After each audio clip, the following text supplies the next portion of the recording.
మహాశివరాత్రి శుభాకాంక్షలు రమ్మ గారు. సుమన్ టీవీ ప్రేక్షకులందరికీ అలాగే మీకు కూడా మహాశివరాత్రి పర్వదిన శుభాకాంక్షలు. రైట్. శివరాత్రి యొక్క విశిష్టత రమ్మ గారు. మహాశివరాత్రి అన్న పేరు ఎందుకంటే మనకి ప్రతి నెలలో కూడా శివరాత్రి వస్తూ ఉంటుంది కదా.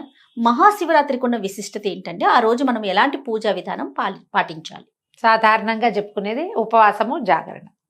అయితే శివరాత్రులు నెల నెల వచ్చే శివరాత్రులు, ఇది మాస శివరాత్రులతో పాటుగా ఇది మహాశివరాత్రి అత్యంత ప్రధానమైన రోజు. ఈ రోజున లింగోద్భవం జరిగింది. ఈ రోజున పరమశివుడు తన తాలూకు శక్తియుక్తుల్ని ప్రకటించాడు ప్రపంచానికి. ఆయన ఎంత ఆద్యంతరహితుడో ఈ రోజున తెలిసింది. అందుకని దీన్ని మహాశివరాత్రిగా పరిగణిస్తారు. ఇది ప్రత్యేకమైనది చెప్తారు కదా. అయితే శివ కళ్యాణం జరిగిందని అదని కాదు, బర్త్డేలు మ్యారేజ్ డేలు అనడానికి వీల్లేదు. దీనికి ముందు కూడా పరమేశ్వరుడు ఉన్నాడు, దీని తర్వాత ఉన్నాడు. ఈ పర్టికులర్ రోజున ఇట్లా అగ్నిస్తంభ రూపంలో పరమేశ్వరుడు కనిపించాడు. ఓకే. అందుకని ఈ రాత్రిని మహాశివరాత్రిని మహాపర్వదినం అని చెప్తారు. ఇది ప్రత్యేకమైన గాథ. ఏటా ఏటా చెప్పుకుంటున్నాం, మళ్ళీ చెప్పుకుందాం తప్పకుండా. పురాణాల ప్రకారము మనకి సృష్టి స్థితి లయకారకులు బ్రహ్మ విష్ణు మహేశ్వరులు. అయితే ఇది సాధారణ గాథ. బ్రహ్మ విష్ణు మహేశ్వరుల కోసం వీళ్ళు ఎట్లా వచ్చారు? ఆది పరాశక్తి నుంచి సృష్టి స్థితిలయలు చేయడం కోసం వీళ్ళు ముగ్గురు జన్మించారని, వీళ్ళ ముగ్గురికి భార్యలుగా ఉండటానికి అమ్మవారి నుంచి త్రిమాతలు మహాలక్ష్మి, మహాసరస్వతి, మహాగౌరి అమ్మవార్లు ముగ్గురు, పార్వతీదేవి, లక్ష్మీదేవి, సరస్వతీదేవి ముగ్గురు అవతరించారని చెప్తారు. అయితే అమ్మవారు పరాశక్తి అనగానే ఒక స్త్రీ రూపం కాదు, స్త్రీ పురుషులు కలిసిన రూపం అది. ఆమె పురుష శక్తితోటి కలిసి ఉన్నటువంటి స్త్రీ రూపం. అయితే ఆయన ఎవరు? ఆమెతో కలిసి ఉన్నవాడు రుద్రుడు, పరమేశ్వరుడు. ఈ లయకారకుడుగా ఒక రూపాన్ని సృజించాడు తప్ప ఈయనే ఆయన అని చెప్పడానికి వీల్లేదు. పరమేశ్వరునికి 5 వేరు రూపాలు ఉన్నాయి. ఆ రూపాలలో ఒకటి మనం త్రిమూర్తుల్లో చూసేది. అయితే ఏమైందట, ఒకసారి బ్రహ్మ విష్ణువు ఇద్దరు ఏదో మాట వచ్చింది. ఒక డిస్కషన్. నేను సృష్టి అంతా నా చేతిలో ఉంది, ఇదంతా నేను సృజించింది, ఈ ప్రపంచం చూడు తండ్రి ఎంత అందంగా ఉంది అని చెప్పాడు. చెప్తే ఈయన అన్నాడు, నువ్వేది సృష్టించినా దాన్ని నడిపేవాడిని నేను కదా, సృష్టి అయితే నేనేం చేయకపోతే వెళ్ళిపోతాయి. అవును అని ఈయన. ఇద్దరు కొంచెం మాట పెరిగింది. మామూలుగా మాటల్లోనే పొట్టి మాటలు మాట్లాడుకుంటూనే వాదనలోకి దిగుతాయి. నేను గొప్పవాడిని అంటే నేను గొప్పవాడిని అని ఒక రకమైన వాగ్యుద్ధం మొదలైంది. క్రమంగా అది యుద్ధంగా పరిణమించింది, మహాయుద్ధంగా పరిణమించేసింది. వీళ్ళిద్దరూ ఇట్లా యుద్ధం ఆడుకుంటున్నారు, యుద్ధానికి దిగుతున్నారని తెలిసి దేవతలు వెళ్ళి పరమేశ్వరుడికి విన్నవించారు, ఇక్కడ ఏదో జరుగుతోంది అని.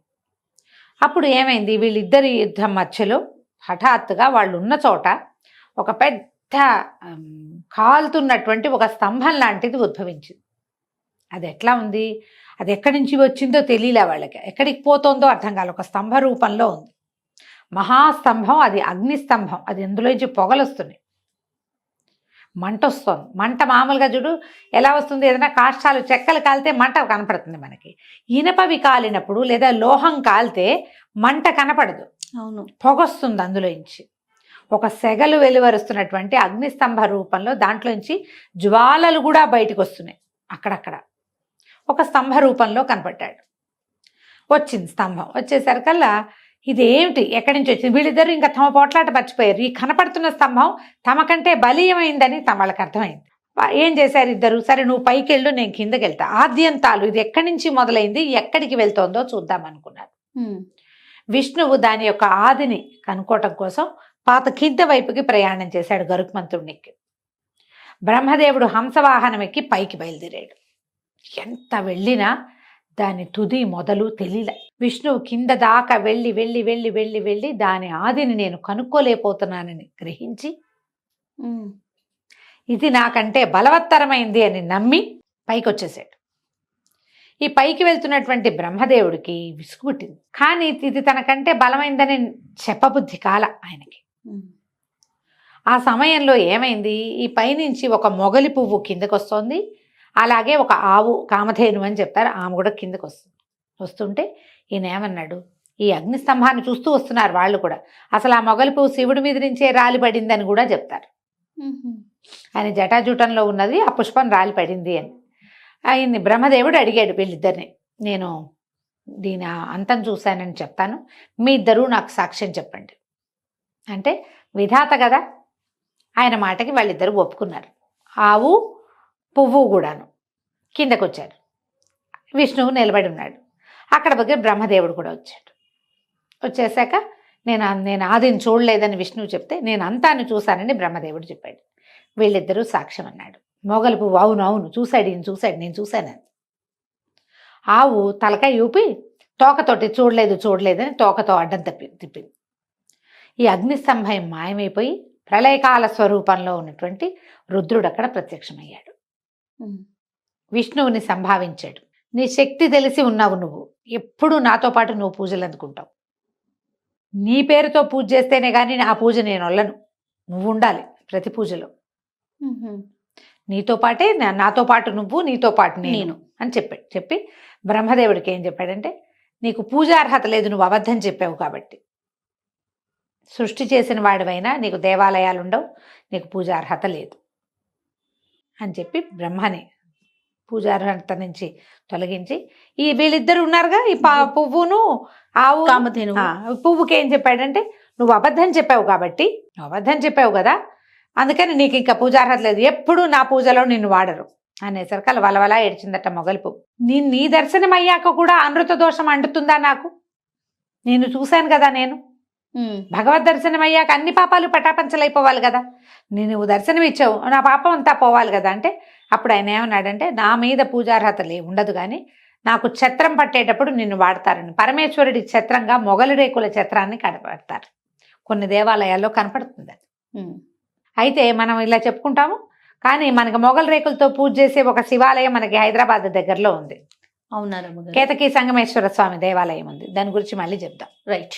అయితే అక్కడి నుంచి కామధేనువుకి ఏం చెప్పాడంటే, ఆవుకి నువ్వు ముఖంతో అబద్ధం చెప్పావు, నీ ముఖానికి పూజార్హత లేదు, కానీ తోకతో నిజం చెప్పావు కాబట్టి నీ పృష్ఠభాగానికి వెనక భాగానికి పూజార్హత లభిస్తుంది. ఆవు ముఖం చూస్తే మేలు కాదు, వెనక భాగం చూస్తేనే మేలు అని చెప్పి ఇచ్చాడు. ఎప్పుడు ఏ సమయంలో అయితే ఇది లింగోద్భవం జరిగిందో, ఇట్లా అగ్నిస్తంభ రూపంలో కనిపించాడో, అది ఈ మహాశివరాత్రి పర్వదినం. ఈ మాఘ బహుళ శివరాత్రి రోజున ఆయన కనిపించాడు. చతుర్దశి అన్నమాట. అదేంటి త్రయోదశి చతుర్దశి కలిసి ఉండాలి, ఇలా లెక్కలు చెప్తారు. ఈ రోజున చతుర్దశి రోజున కనిపించాడు. అందుకని ఏ దినాన్నైతే ఇది జరిగిందో ఆ రోజుని మహాశివరాత్రిగా పరిగణించమని పరమేశ్వరుడిచ్చిన ఆజ్ఞ చొప్పున అప్పటి నుంచి ఈ మాఘంలో వచ్చేటువంటి ఈ చతుర్దశిని, ఈ శివరాత్రిని మహాశివరాత్రిగా పరిగణిస్తున్నారు. ఈ సంవత్సరం అంతా ఉన్న శివరాత్రులు చేయలేకపోయినా ఈ ఒక్క శివరాత్రి నాడైనా మహాశివరాత్రి కాబట్టి ఎంతో కొంత ఉపవాసము, ఎంతో కొంత పూజ, ఓ దేవాలయ దర్శనము, అభిషేకం చేయటము. పరమేశ్వరుడి అభిషేక ప్రియుడు, ఎక్కువ అక్కర్లా, గంగాజలమే అక్కర్లా, మామూలు నీళ్ళు మంచినీళ్ళు తీసుకుని గంగేసి ఏమైనా చేయవా అని దాంట్లోకి మనం నదుల్ని ఆవాహన చేసుకుని ఆ నీళ్లు పోసినా స్వీకరిస్తాడు. ఓ 3 ఉద్ధరణల నీళ్లు మన ఇళ్లలో అల్మార్లలో అక్కడ ఇక్కడ శివలింగాలు షోపీసులుగా పెట్టుకుంటాం. ఆ షోపీస్గా పెట్టిన శివలింగాన్నైనా ఈ రోజున మనం చక్కగా పెట్టుకుని శుభ్రంగా ఒకసారి కడిగి కాస్త భస్మం అలది ఓం నమ శివాయ అని సాధారణంగా అందరు చెప్పే మాటతోటే మనం అభిషేకం చేసినా అభిషేక ఫలితం లభిస్తుంది. చుట్టుపక్కల దేవాలయాల్లో ఎక్కడికైనా వెళ్ళి ఎక్కడైనా అభిషేకానికి డబ్బులు కట్టి స్వయంగా పాల్గొనగలిగితే పాల్గొని అభిషేక దర్శనం చేసి అభిషేక తీర్థాన్ని తీసుకుంటే మంచి ఫలితం లభిస్తుంది. ఇది దీని వెనకాలన్న గాథగా ఇది చెప్తారనమాట. ఈ రోజున చేసిన వాళ్ళు అభిషేకం చేసినా, అర్చన చేసినా, దేవాలయంలో మారేడు దళాలు ఇచ్చినా, ఎవరైనా ఈ పూజ చేసుకునే వాళ్ళకి సహాయం చేసినా ముక్తి లభిస్తుంది. మరి శివపార్వతుల కళ్యాణం కూడా చేస్తాం కదా రమ్మగారు. అంటే ఇప్పుడు దాన్ని ఈ సమయంలో అయ్యిందని చెప్పడానికి వీల్లేదు.